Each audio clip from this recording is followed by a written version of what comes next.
پڑھو پڑھو قرآن پڑھو پڑھو قرآن پڑھو پڑھو قرآن پڑھو۔ اعوذ باللہ من الشیطان الرجیم، بسم اللہ الرحمن الرحیم، الحمد للہ رب العالمین، والصلاة والسلام علی محمد وعلی آلہ الطیبین الطاہرین، واللعنۃ الدائمۃ علی اعدائہم اجمعین۔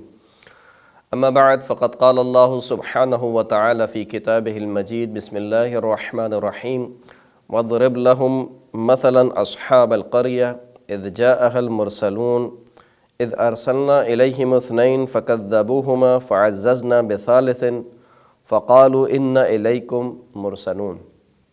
محترم سامعین کرام، قرآن مجید کا انتہائی مشہور و معروف سورہ مبارکہ یاسین، جس کو قرآن مجید کا دل بھی کہا جاتا ہے، قلب القرآن بھی کہا جاتا ہے۔ اس سورہ مبارکہ یاسین میں خداوند کریم نے ایک انتہائی مختصر سے قصے کو نقل کیا اور اس کو نام دیا اصحاب قریہ کا۔ اصحاب قریہ یعنی بستی والوں کا قصہ۔ یہ بستی والے کون تھے اور ان کی طرف خداوند کریم نے کن رسولوں کو بھیجا اور پھر ان کا انجام کیا ہوا۔ خداوند کریم سورہ مبارکہ یاسین میں ارشاد فرماتا ہے کہ وَاضْرِبْ لَهُمْ مَثَلًا أَصْحَابَ الْقَرْيَةِ، اے رسول ان لوگوں کے لیے ایک مثال پیش کرو۔ کس کی مثال؟ اصحاب القریہ، بستی والوں کی مثال۔ کیا مثال ہے؟ اذ جاءها المرسلون، کہ جب ان کی طرف ہمارے بھیجے ہوئے رسول آئے۔ اذ ارسلنا الیہم اثنین فکذبوہما، جب ہم نے ان کی طرف دو رسولوں کو بھیجا تو انہوں نے ان دونوں کا انکار کیا، دونوں کی تکذیب کی، دونوں کو جھٹلایا۔ فعززنا بثالث، تو ہم نے تیسرے رسول کے ذریعے سے ان کو تقویت دی، یعنی ان دو رسولوں کو ایک تیسرے رسول کے ذریعے سے تقویت دی۔ فقالوا ان الیکم مرسلون، ان تینوں نے کہا کہ دیکھو ہم سب کے سب خداوند کریم کی جانب سے بھیجے ہوئے رسول ہیں۔ قالوا ما انتم الا بشر مثلنا، وہ سب کے سب کہنے لگے، یعنی وہ بستی والے کہنے لگے کہ تم کچھ بھی نہیں ہو مگر ہماری طرح کے ایک بشر ہو، یعنی تم جو یہ دعویٰ کر رہے ہو کہ ہم خدا کی جانب سے بھیجے ہوئے رسول ہیں، نبی ہیں اور ہم خدا کا پیغام لے کر آئے ہیں، ایسا کچھ نہیں ہے۔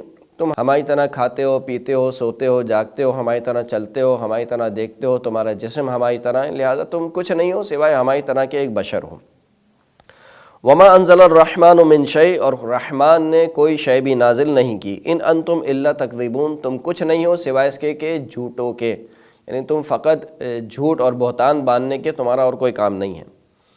قالوا ربنا یعلم انا الیکم لمرسلون، جواب میں ان رسولوں نے کہا کہ ہمارا پروردگار جانتا ہے کہ ہم بے شک تمہاری طرف بھیجے گئے ہیں۔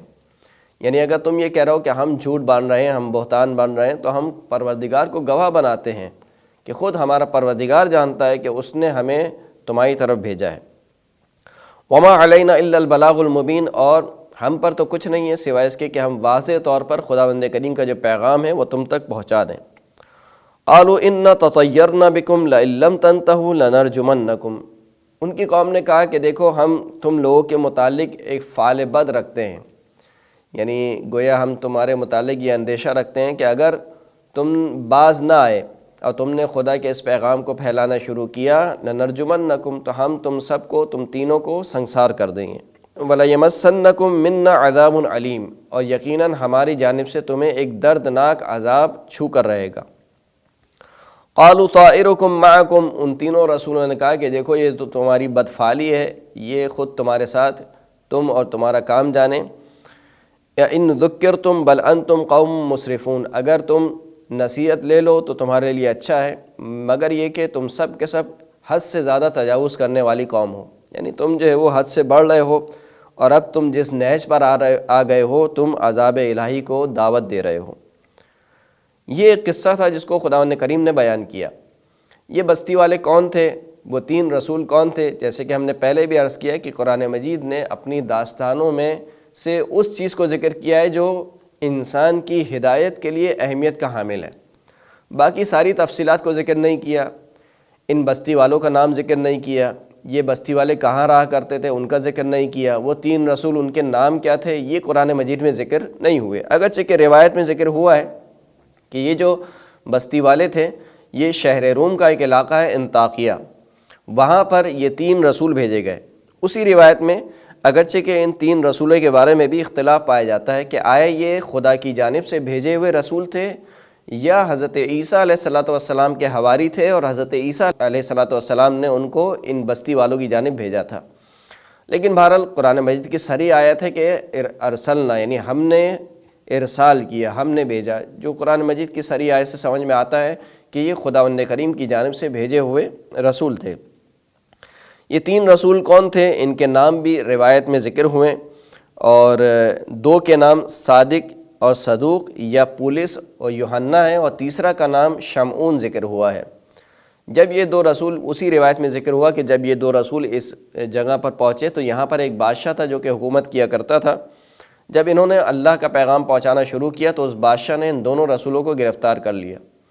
پھر ایک تیسرے رسول کے جس کا نام شمعون ہے وہ اس جگہ پر آئے، اور وہ آہستہ آہستہ بادشاہ کے قریب ہوئے، نزدیک ہوئے، اور ایک دن جب وہ نزدیک ہو چکے، بادشاہ کے نزدیک مقام حاصل کر چکے، تو کہا کہ ان 2 رسولوں کو جو آپ نے گرفتار کیا ہے، یعنی ان 2 بندوں کو جو آپ نے گرفتار کیا ہے، ان سے مناظرہ کرتے ہیں، دیکھتے ہیں کہ وہ کیا کہتے ہیں۔ ان 2 رسولوں کا حاضر کیا گیا۔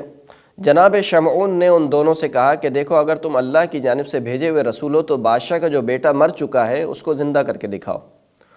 ان دونوں رسولوں نے خداوند کریم کی عبادت کی، دعا کی، نماز پڑھی، اور اس کے بعد دعا کی۔ ان کی دعا سے بادشاہ کا بیٹا زندہ ہو گیا۔ جب بادشاہ کا بیٹا زندہ ہو گیا تو بادشاہ بہت خوش ہوا، اور بیٹے نے بھی سارا حال بتایا کہ میں کس طریقے سے مرا ہوں، کس طریقے سے دوبارہ زندہ ہوا۔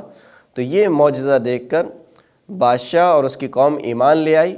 اتنے میں جو یہودیوں کا ایک گروہ تھا، جب انہوں نے دیکھا کہ یہ تو ہمارا کام مشکل ہو رہا ہے، ہماری حکومت جو ہے وہ ہمارے ہاتھ سے جا رہی ہے، جو بادشاہ کی جانب سے ہمیں مقام اور منزلت ملا ہوا ہے اور جو ہم دنیا کے مزے کر رہے ہیں، اگر یہ مذہب رائج ہو گیا تو ہمارے سارے کے سارے مزے جو ہے وہ کرکرے ہو جائیں گے، خراب ہو جائیں گے۔ لہٰذا انہوں نے ان 3 رسولوں کو قتل کر ڈالا۔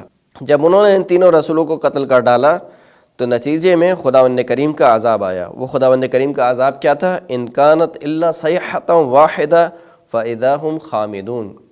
جب یہ اس نہج پر پہنچ گئے کہ انہوں نے خدا کے بھیجے ہوئے رسولوں کو قتل کر ڈالا تو خداوند کریم نے آسمان سے ایک چیخ بھیجی، جناب جبرائیل کو حکم دیا۔